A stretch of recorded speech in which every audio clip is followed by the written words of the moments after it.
So the long awaited and very anticipated ayahuasca video. What was my experience? What have I changed? Why did I do it? What even is it? All these questions I'm going to be going through as quickly as I can, but at the same time, without sacrificing on detail. So I'll start with what is ayahuasca, and I'll say straight away, some of you think, fucking hell, Key's lost it. And I'm pleased if you do think that, because I never really had it. So I'm only improving.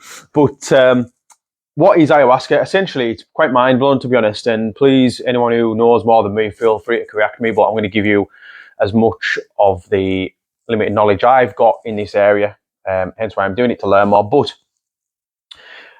ayahuasca is the combination of two bits of tree bark from the Amazon, which I believe go completely nowhere near each other.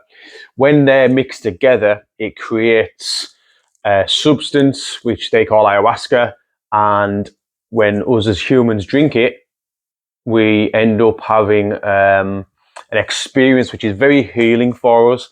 It's very healing mentally, emotionally, potentially physically, and it's essentially what people call plant medicine.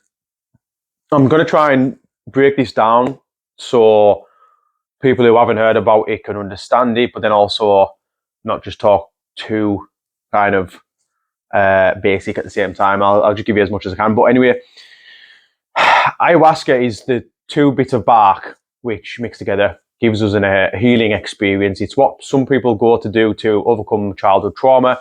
It's what some people do to further themselves, to learn more about themselves, which was mainly my reason. And it's a drink that you drink, and you end up having potential hallucinogenic experiences.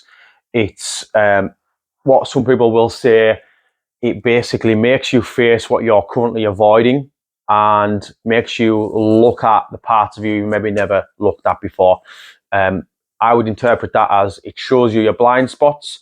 It answers a lot of the questions you currently don't have answers to about yourself. It's a really quite, in my opinion, thorough way to get that little bit closer to a more peaceful life. Some people say it's like 10 years worth of therapy in a good few hours, because essentially when you take the ayahuasca, you're, dare I say, tripping for a good few hours. And when I say tripping, some people will interpret that as you're seeing mad shit and you're kind of off your head, and it's really not like that. I really believe the word tripping has been misinterpreted, and it's literally like going for the trip. You go for an experience. If you go for a trip away, you have an experience. You go and do something a little bit different, and experience different things. And this is exactly what I would say this is. So that's essentially what it is. The reason why I took it and I wanted to do this ayahuasca ceremony with shamans and people I've never met before in a big room in the middle of nowhere is simply because physically, I like to think, and I believe I've done enough work to last me a good couple of lifetimes. If I want to change my physical health or body in any way, I'm well versed in that area. I feel like I've almost ticked that box, and I'm certainly on the way to, ticking it. Mentally, I believe there's no situation you can put me in and I won't handle and I won't be okay with. I'm okay with whatever happens in my life now. Two major situations in my life which have got me to that position, on top of all the work I've already done in regards to how to think better, how to manage stress, how to find your own peace, let's say, going bankrupt and losing mum, or going through mum passing. So those two things for me are like, if I can do that, and I kind of got through that and handled them both, in my opinion, very, very well, fucking hell, I can do anything mentally. I'm capable of whatever I put my mind to, essentially, is what I'm saying there. So there's no situation that I can't deal with mentally. I've been taught by the best in the world as far as mindset goes. Shout out to Peter Crone. If you don't follow him, go and follow him. I've been taught by the best in the world as far as physical health goes. Shout out N1 Education, Coach Kasim, Adam Miller, and all them guys over the pond, as they say. So for me, for my continual progression in myself and life, I had really two options: surround myself with those who are further on than me and learn from them, which is difficult when you live in West Cumbria, and that's not a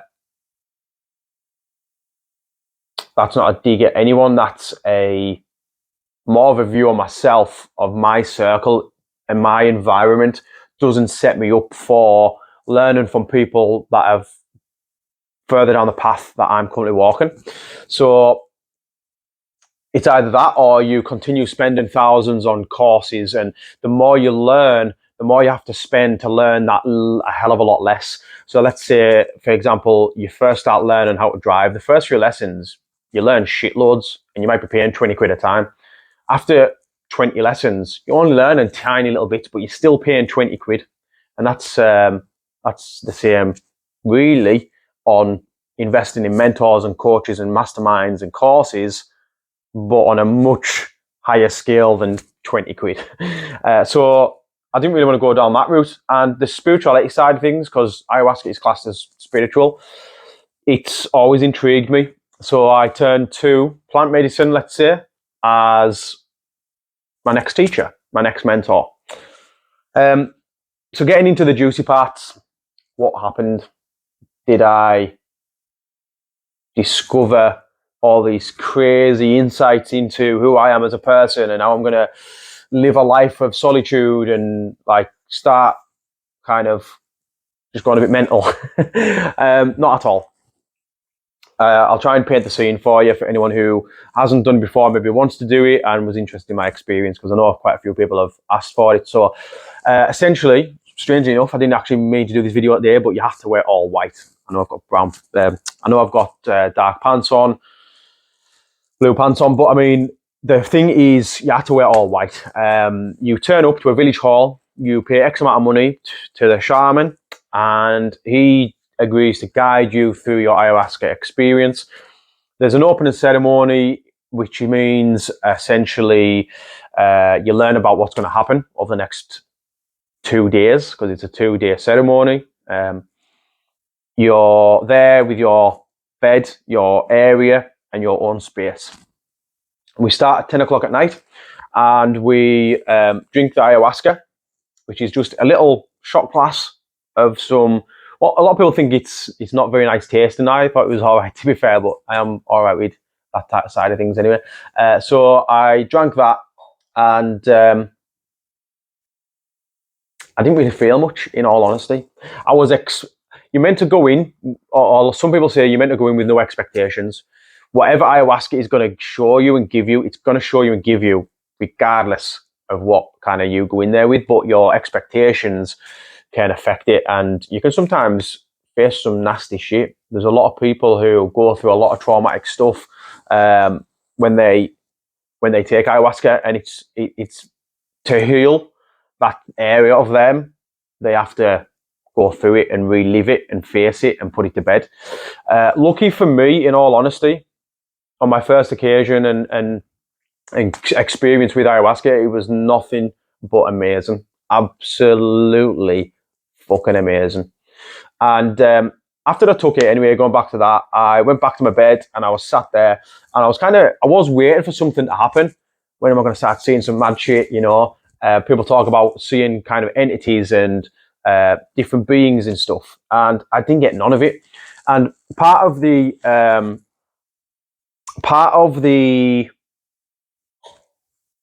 introduction to taking it was make sure you sit up in this position, kind of thing, right? Because when you lie down, there's a chance of you falling asleep, and you've paid hundreds of pounds to go, and you've taken this medicine, and you don't just want to fall asleep, right?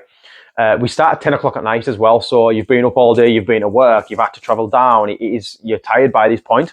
A lot of people in the room were very nervous, naturally. A lot of their first times. It was my first time. In all honesty, I was probably more excited than I was nervous. I was curious and I was excited. I was like, right, I want to see what's going to go down.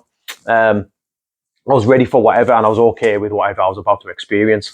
So I took ayahuasca. I didn't really feel much. A few hours went by. I went back and got some more, because with it being your first time, you only get like half a dose to see how you handle it, and then you can get some more if you don't feel anything or you feel like you want some more. So I went back, got some more, obviously, and I still didn't feel much. I had this urge to lie down, but I remember the shamans kept saying, sit up, sit up, sit up. And I'm thinking, no, I should sit up. And I think, no, but I feel like I want to lie down. I really get this urge to lie down. So anyway, I stood up and I walked over to the middle of the room and the altar, because you can still get up and move around and things. And there's music playing. It's amazing. The live music is unbelievable. I really chilled out, relaxing music. And then it picks up a bit and there's some like groovy beats. And it's a varied, varied music, right?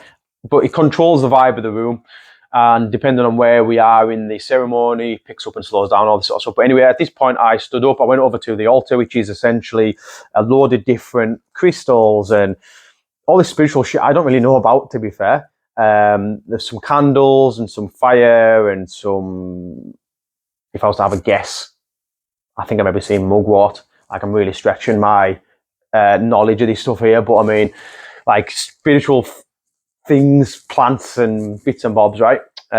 So that's all there, just in a nice display in the middle of the room. And I went and stood over it. I had my hands on my hips, and I was the only one stood up at this point, because times there's loads of people stood up and all having a dance and moving around and enjoying themselves, and sometimes there's everyone's in their own beds, in their own worlds, and I was the only one stood up at this point.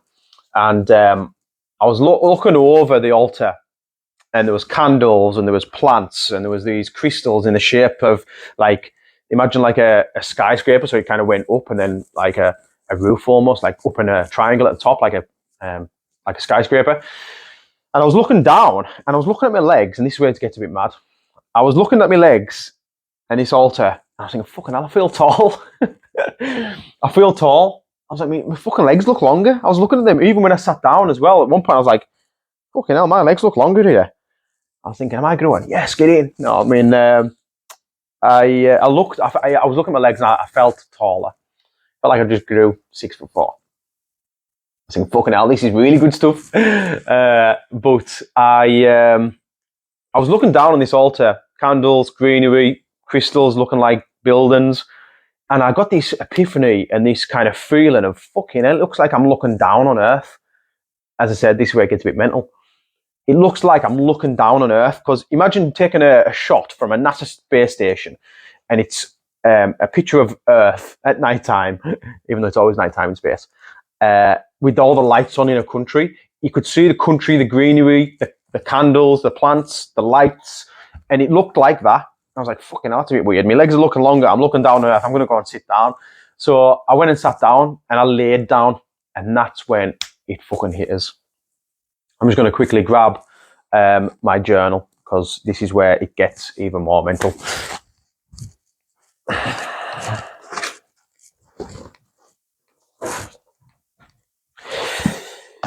So this here is a book that I took with me to be able to write things down. And I laid down, and honestly, it was as if someone had just plugged in my brain to, you could say, universal consciousness, if you want to go down the spiritual route. For you normal people, you could say it's as if my brain just got plugged into the fucking supercomputer that just works out life, right? Again, bearing in mind, it's going to get a bit mental. So let's get into it.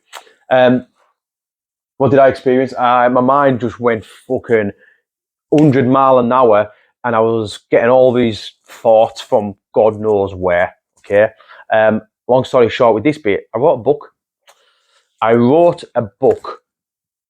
I'll give you the title in a minute. And when I say this just come to me, I mean it just come to me. Now, for you guys watching, you don't know what trainers I've got on, but imagine I could just plant that thought in your head and I could just throw it to you, and you know I've got white New Balance trainers on. It could be any trainer in the world, but you just knew it because I threw that thought into your mind. It just came from nowhere. That's exactly like what all this stuff came to me like. Okay, so these phrases started coming to me, and I felt I had to write them down. But once that pen touched that paper, I didn't lift my head up for a good few hours.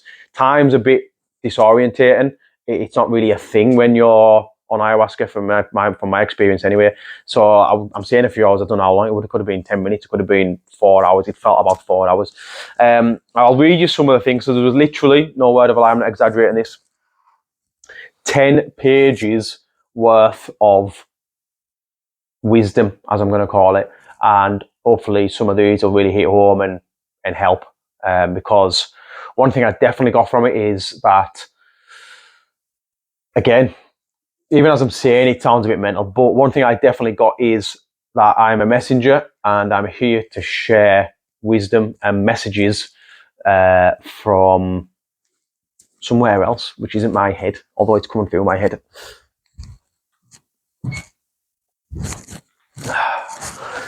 Just checking that's still recording because I can't be asked doing this again. So I'm going to tell you the exact first thing that came to me. I am a leader. My feet were made for making footprints for people to follow. I am the thinker, the observer, and the doer. Bearing in mind, I've just been stood above the altar in the middle of the room with no one else standing up. This is the next thing that came. I can and will be centre stage, bold and strong, a force to be reckoned with, solid security, but I can also be in the background taking notes.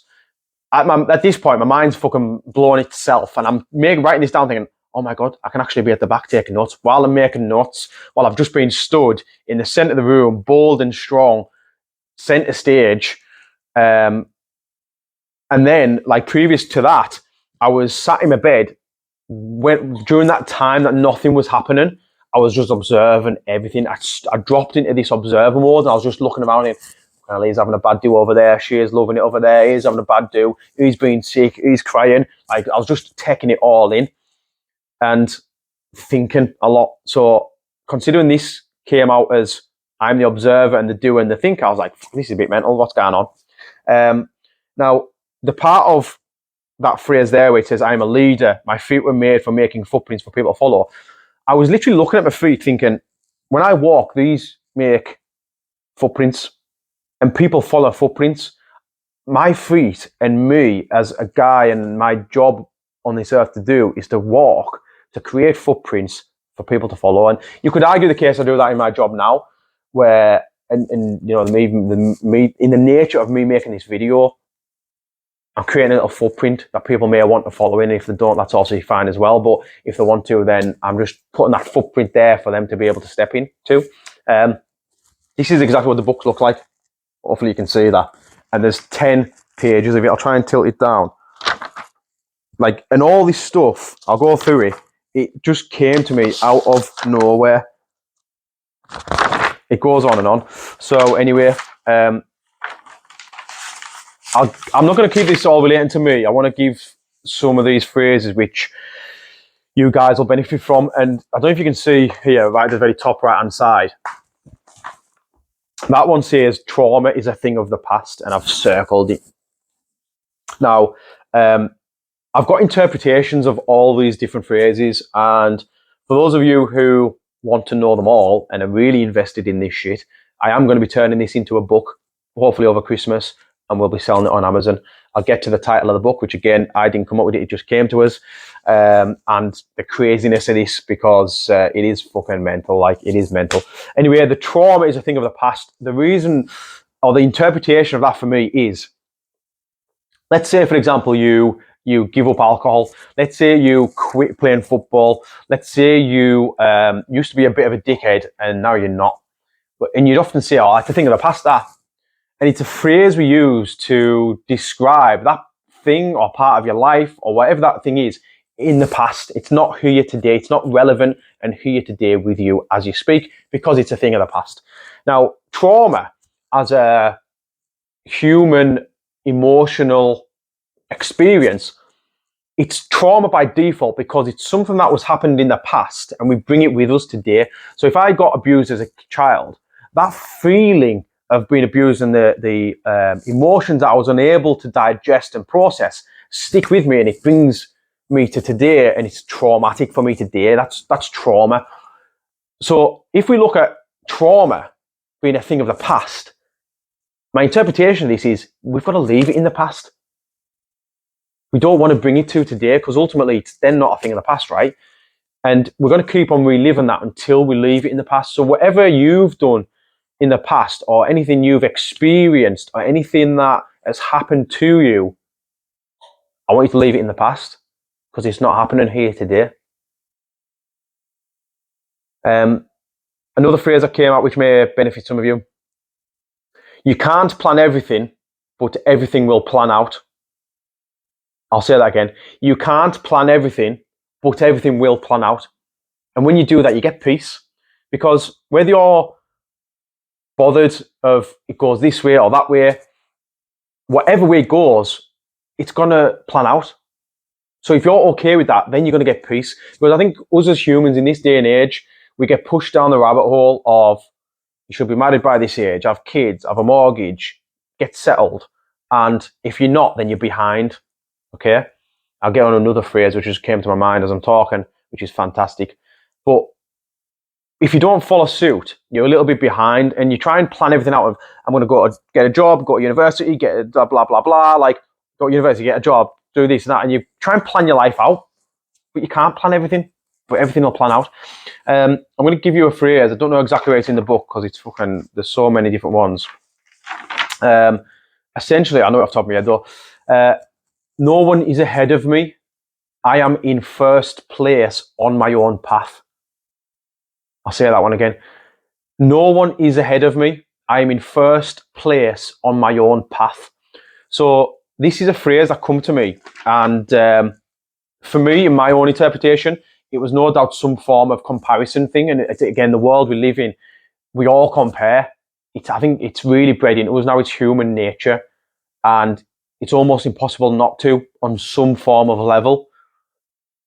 I really believe it's impossible not to. But how that affects us, whether it motivates us, or whether it is a detriment to us, is up to us. So if you understand, no one is ahead of you. You're in first place on your own path. You've got your own path, like everyone else got theirs, and everyone else is in first place on their path. So that's a phrase that came to me. And the other one that I want to share, I'll just kind of pick one which I hope is relevant and other people can relate to a little bit. Is and this is a little bit personal, but I think people will understand and get it and hopefully learn a thing maybe. But essentially, for me as a guy, I've always wanted to be able to put myself on any end of any scale at any time. Meaning, if I need to be present like this and do this turn for this video and communicate clearly and not worry about what people think when I'm doing it, then I can put myself that end of the scale. If I need to be really kind of, I don't know, the other end of that scale, whatever that is, probably a bad example, but I can be there as well. Let's say, a bit more of an easy example, let's say I need to be violent because a burglar is coming into my home to hurt my family. I can be violent, but at the other end of the scale, I can be so compassionate and caring and loving. Let's say I can be, or I want to be able to put myself on the scale of being really, really happy, and I create my own happiness. But then at the other end of the scale, I'm okay with also being sad, and I don't mind being sad, and I'll happily cry. Well, happily cry, funny. So happily cry, that's a fucking mind fucking. Anyway, I've always wanted to be able to put myself on any end of the scale, and without kind of being influenced as well by other people. So there was something that came up, if I can quickly find it, about this. And yeah. So I can think like fuck. I can also feel like fuck. I can be both or at any ends of any scale because I am the scale. Sounds a bit fucking mental, I know, I'm not going to repeat that one. But essentially, if I need to think, I can fucking think hard and think well. If I need to feel and get out of my head and stop overthinking and I need to just feel shit and feel emotions and be more in my body almost and just feel shit, I can do that as well. And I can be both ends of those scales at any time I choose because I am the scale. So if you're watching and listening and thinking, what the fuck's he talking about? I don't really know how to explain any other way. Other than everything, what we want to be is within us. So some people might say, oh, I'm naturally more X, Y, and Z. But they can also be the other side of the scale, whatever that scale is. And some people might say, I want to be more such and such. Well, that such and such that you want to be more of is within you. You just need to turn that dial up and choose to be more of that. You know, people look outwardly at, you know, I want to be more confident. Well, that confidence is within you. You just need to turn that dial up and pull it out of you rather than looking at external things for confidence. Drink, drugs, alcohol, like whatever it is, people, clothes, you know. So that's that. Essentially, in a nutshell, all these fucking phrases were coming to me and it went on and on and on until the ceremony was ending and I was there just fucking writing like a madman. So I'll get down to the even crazier part. One of the phrases that come to me, this is really pushing the boat out now in terms of craziness, is these are modern day hieroglyphs. Now, I didn't sit there and think, oh yeah, I wonder if this is what the fucking Egyptians, what the Egyptians done. And then I didn't sit there and think, oh, what fucking nice phrase can I come up with, which is a bit mental. Like, it just came to me. I don't know where it come from, and I'm just being as open and honest as I can here. And if, you know, people think I'm mental, people think I'm mental. That's all. I'm all right with that. Probably I'm a bit mental, but I'd rather be a bit mental because society's fucked and the average person's fucked as well. So anyway, without going on tangents, or actually we'll go on that tangent. Often people think insane people are insane, but really, I'd argue the case. A lot of insane people are actually a hell of a lot more sane because if you look at the average person on the street, they're fucking insane. Anyway, what actually came after these are modern day hieroglyphs is the title of the book. And again, I will be turning this into an actual hard copy book where you can get it delivered to your home, you can feel it and grab it. Knowledge of the Gods was the title that came to me, which is a bit also mental because if anyone knows Graham Hancock, he's like a super intelligent archaeologist, historian, probably a few other things. He's like one of the best in the world as far as that side of things goes, and he's really looks into the past and ancient civilizations and the Egyptians and all this sort of crazy shit. He'd also done ayahuasca, and he also apparently created a book called, I think, don't quote me, but somewhat like Fingerprints of the Gods, I think it was. So when this came to me, I was like, fuck, this is mental. I'm blowing my own mind. What's going on? So essentially, it all kind of came to the end. I didn't actually feel any different as I do like here now with you talking. And all this was just coming into my mind and I wrote it all down. That will be getting turned into a book. And it was a bit of a thing of, I need to get this out there. A phrase I'm looking at now. I'm the messenger and the speaker. It's kind of fitting, isn't it, really? I'm the one who's got these little messages and now I'm fucking speaking it to you guys.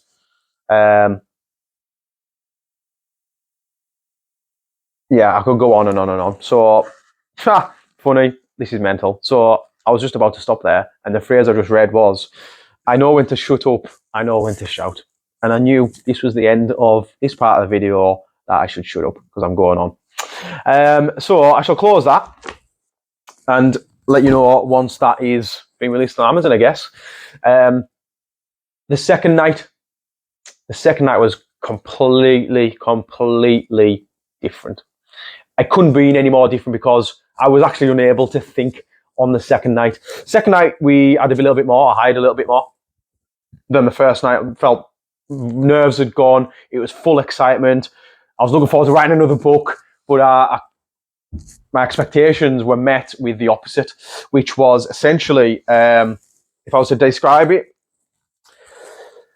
I was a floorboard. I melted into the floor and I was stuck in the vibrational level.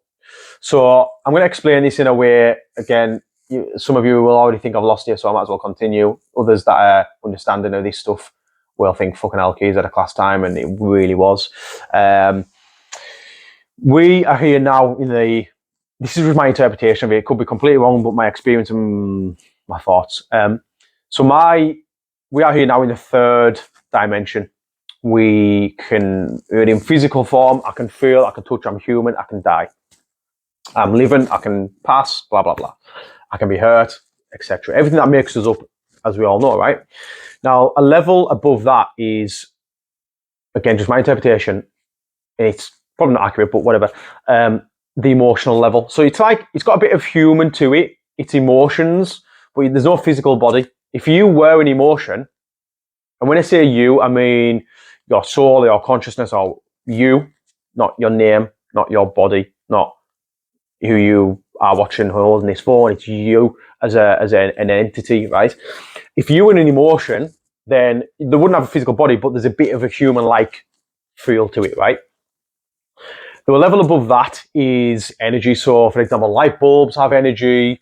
Energy's got some form of kind of power, but it's not human-like, okay? And then the level above that, or in my interpretation, I was actually going down. I was going down the levels. And I think it was down because I was kind of stuck in the floor, is the vibrational level. So essentially what was going on in the normal English, I was lying on the floor, the music was going on, and the vibrations from the music were controlling my body, which essentially just melted me into the floor. I felt like my soul had just dropped right into the ground and I was stuck in the earth, and my body was stuck back up in the room, just melted into the floor, right? If I was to describe the feeling, some people say that when you die, the suffering stops, because as a human, you've got emotions to deal with 24 hours a day. And to some degree, we're all suffering. We're all wanting of something in any moment. My knee's aching a little bit now, so I want to fucking stand up, but I can't because I'm doing this. So at any point where we're wanting something, yeah. Now, when you die, you're not wanting of anything. So the suffering disappears and you gain the peace. That's the best I could explain what I felt. And I'm probably going to have to check this is still recording. Yeah. Fucking half an hour. I'll try and keep it short and sweet, but we are into the second night, so there's not long left. So essentially, I was in the vibrational level. And what I mean by that is I wasn't able to move my body. I felt so much peace. It's probably the best feeling I've ever felt. And it's a feeling you can't almost describe. If I was to try and describe it, it's like potentially passing and you've got no suffering whatsoever. Like, I wanted for nothing and I just wanted to stay there forever. You weren't even in your mind. You couldn't even really think too much. You were aware. I was aware of what I was feeling, but I couldn't really do too much about it. So every now and again, I'd pull myself up the levels, let's say, and let's say I'm lying on the floor and I'd pull my head off the floor, like, which was difficult. It took fucking loads of energy. And I'd look around, like there might be loads of people dancing around, but then I would literally like just fucking relax and fall back right down to the vibrational level. Every now and again, I don't know how long time had gone, because time's not a thing in the fucking vibrational level. I'd pull myself back up into my body again, which again it required a lot of effort. And I looked around the room and like there was no one there. And fucking, I don't know, in reality, 4 hours had probably passed or something. I honestly didn't have a clue. And it was funny because I was enjoying that feeling so much I didn't want to move. And I'd moved over at the very beginning or partway through anyway, to right by where the music was being played. So imagine you're lying in front of speakers, even though it was live, but imagine you're lying in front of speakers and you can feel the fucking beat in your chest. It was like that, but every single atom in your body was doing that. So if the music picked up, you're fucking like this, and if the music slowed down, you're just like, ah. And again, physically, I wasn't moving. It was just the feeling inside. Someone was a few meters behind us and they were tapping on the floor with the finger, and it felt like they were banging the fucking hand next to me. I heard someone zip up a bag, so it was like zzz, 15 meters away the other side of the room, and I thought they were right next to us, and I actually had to pull myself up into the body and look over because I thought they were next to us. They were 15 meters away. So like, I'm speaking into this mic, which is connecting through that phone, etc. Like, there's vibrations coming out of my mouth, going into the speaker, just being picked up by the phone. There's some form of connection there. And if I didn't have this on, it'd appear different because the sound's got to travel that way. Where in the vibrational level where I was, it was just, there was no such thing as distance. You know what I mean? So it was a bit fucking mental. I'm trying to explain it best I can, but it just, all I can say is it felt amazing. I was a floorboard, and I've never felt like anything like it. Eventually, I got myself in my body enough to be able to get myself back into my bed, and enjoyed the night from there. It was amazing. So that was the second night. I could go into more details, which aren't really going to benefit anyone or anything, and it kind of just goes on similar stuff like that. So you get the point. I guess my questions I blew away. What's happened since, and how have I felt since? What's changed since? Well, I'll tell you what, I've started thinking bigger. I have fully adopted parts of myself that I didn't know I hadn't adopted. So the part there where the first phrase saying I'm a leader and I'm here to make footprints for people to follow my footsteps. This is something that I've fully adopted now. It's like I feel like I fully know who I am. Before if I was to describe it fully honestly, I was trying, I was playing up to who I thought I was, when now I'm just me and I adopt all parts of me. I feel like I'm complete to a degree. I feel like self-doubt's gone, completely gone. Like, that's not an arrogant thing to say that I'll never be wrong, but when I know something, I know something. And that's probably the biggest thing I've actually got out of it personally is, previous to ayahuasca, I was very, what I'd call heady. I'd think my way out of any problem, logical solutions, analysing, problematic, if that's a word. And I'd think my way out of any problem, break it down, facts and figures type thing. When now I just know. I don't even have to think, I just know stuff. Don't know everything, obviously, but let's say I meet someone and I'm thinking, are they going to be my pal? Could be my pal. But and you start thinking, now I just know, fucking hell, me and him are going to get on. Me and him are going to be fucking good pals. Or, yeah, he's not my type of guy, him. Now we're, you know what I mean? Whatever it might be, there's just less thinking, more knowing. That was one of the phrases, actually. Those that think need to feel, and those that feel need to think. And the interpretation of that was, like, people often get in their head a lot, but they need to get a bit more in their emotions and feel a bit more and stop overthinking, and vice versa. So essentially, since what else has changed? I've started thinking bigger. So a video I put out the other day was about giving up alcohol for 12 months. Like, that's been a big part of my life for a long time, in all honesty. I've always liked to drink. I've always often took it too far. I'm thinking bigger. So often I'd think week to week, month to month. Now I'm thinking year to year, decade to decade. And that's a completely different level of thinking. And I really believe, without going too many tangents, the government want us just struggling to get through the day. When you start thinking year to year, decade to decade, I really believe you're a lot more powerful, and your life will be a lot more peaceful, successful, whatever that you determine that to be. It'll be a lot more productive, and you'll get more out of life as well. So that's a few things I've experienced since. Other things can be, emotional regulation was very, very good before, but it's even better now. Like, nothing much phases at all. Nothing much phases before, but like even more now. I'm a lot more, I guess, in tune with my emotions. It's difficult to put into words how much has changed. My ADHD tendencies are hardly there. I'm a lot more aware. I'm a lot more conscious. I'm a lot more present. I'm a lot more peaceful. I'm such a better version of myself, in all honesty. Like, even just doing this video, I'm doing it with ease. Previously I'd be sat there thinking, how do I look? How am I coming across? What are people going to think? This little chatter in the back of your mind and your ego kind of kicking off a little bit. It's just not as there anymore, So that's essentially what I've experienced in a nutshell, in a probably a 40-minute nutshell now. But I hope you enjoyed it. I hope you got something from it. If you've got any questions, please ask. Like, I'm going on a bit of a whim here. We'd opening myself up to people thinking, fucking you mental bastard. And I'm all right with that because that's their interpretation of what I'm saying, and that's fine. So if you're there thinking, I want to ask that question, but I don't want to sound like an insane cunt, just ask it. We're all insane in our own way. So yeah, that's it.